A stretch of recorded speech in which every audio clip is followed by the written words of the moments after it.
ನಮಸ್ತೆ ಎಲ್ಲರಿಗೂ. ಇವತ್ತಿನ ರೆಸಿಪಿ ಬಂದು ರಾಗಿ ಲಡ್ಡು. ಚಿಕ್ಕವರಿಂದ ದೊಡ್ಡವರೆಗೂ ಯಾರು ಕೂಡ ತಿನ್ಬೋದು ಇದನ್ನು. ರಾಗಿ ಲಡ್ಡು ಮಾಡಲು 1 ಬಟ್ಲು ರಾಗಿ, 1 ಬಟ್ಲು ಬೆಲ್ಲದ ಪುಡಿ, ಒಂದು ಸ್ವಲ್ಪ ಕಡಲೆ ಬೀಜ, ಹುರಿದಿಟ್ಟಿರುವ ಕಡಲೆ ಬೀಜ, ಪಂಪ್ಕಿನ್ ಸೀಡ್ಸ್ ಬೀಜ ಇದ್ದರೆ ಹಾಕೋಬೋದು, ಇಲ್ಲಾಂದರೆ ಅದ್ರ ಬದಲು ಎಳ್ಳು ಕೂಡ ಹಾಕೋಬೋದು ನೀವು.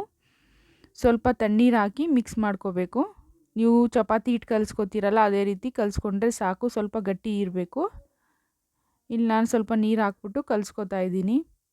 ಈ ಥರ ಮನೇಲೇ ಆರೋಗ್ಯಕರವಾದ ರಾಗಿ ಲಡ್ಡು ಮಾಡಿಟ್ಕೊಂಡು ಮಕ್ಕಳಿಗೆ ಡೈಲಿ ಒಂದು ಕೊಟ್ಟರೆ ತುಂಬ ಚೆನ್ನಾಗಿರುತ್ತೆ, ಆರೋಗ್ಯ ಕೂಡ. ಇದನ್ನು ಚಪಾತಿ ಹಿಟ್ಟು ಬರುತ್ತಲ್ಲ ಆ ರೀತಿ ಕಲಿಸ್ಕೊಂಡು ಎತ್ತಿಟ್ಕೊಂಡಿದ್ದೀನಿ. ಅಂದರೆ ಡೈರೆಕ್ಟ್ ನೀವು ಹಂಚ್ ಮೇಲೂ ಕೂಡ ಈ ರೀತಿ ತಟ್ಕೋಬೋದು. ರೊಟ್ಟಿ ತಟ್ಕೋತೀರಲ್ಲ ಅದೇ ರೀತಿ ತಟ್ಕೋಬೇಕು. ಈ ರೀತಿ ಇಷ್ಟಾದರೆ ಸಾಕು. ಹಂಚು ಕಾದಿದ ನಂತರ ಇದನ್ನು ಎರಡೂ ಕಡೆ ಒಂದು 5 ನಿಮಿಷ ಬೇಯಿಸ್ಕೊಂಡ್ರೆ ಸಾಕು. ಇದು ಎರಡು ಕಡೆ ಚೆನ್ನಾಗಿ ಬೆಂದಿದೆ. ಈ ರೀತಿ ಲಡ್ಡುನ ಮಕ್ಕಳಿಗೆ ಒಂದು ಸತಿ ಮಾಡಿಕೊಟ್ರೆ ಅವರೇ ಪದೇ ಪದೇ ಕೇಳ್ತಾರೆ. ಇಷ್ಟಾದರೆ ಸಾಕು. ಒಂದು ಮಿಕ್ಸಿ ಜಾರಿಗೆ ರೊಟ್ಟಿಯನ್ನು ತಣ್ಣಗಾದ ನಂತರ ಚಿಕ್ಕ ಚಿಕ್ಕದಾಗಿ ಮಾಡಿ ಇದನ್ನು ಗ್ರೈಂಡ್ ಮಾಡ್ಕೋಬೇಕು.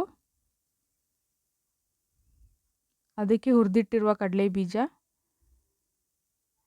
ಸ್ವಲ್ಪ ಬೆಲ್ಲದ ಪುಡಿ, ನಾನು ಇಲ್ಲಿ 2 ಸತಿ ಹಾಕ್ಕೊಂಡು ರುಬ್ಕೋತಾ ಇದ್ದೀನಿ. ಎಲ್ಲದನ್ನು ಹಾಕಿ ಮಿಕ್ಸ್ ಮಾಡ್ಕೋಬೇಕು.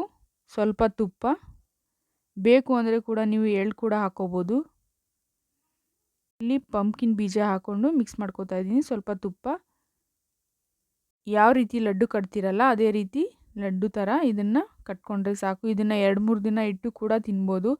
ಟೇಸ್ಟ್ ಮಾತ್ರ ಸಖತ್ತಾಗಿದೆ. ಗೊತ್ತೇ ಆಗೋದಿಲ್ಲ ಇದು ರಾಗಿ ಲಡ್ಡು ಅಂತ. ಹೇಗಿದೆ ಅಂತ ಕಮೆಂಟ್ ಮಾಡಿ, ಲೈಕ್ ಮಾಡಿ, ಶೇರ್ ಮಾಡಿ, ಸಬ್ಸ್ಕ್ರೈಬ್ ಮಾಡೋದನ್ನು ಮರಿಬೇಡಿ.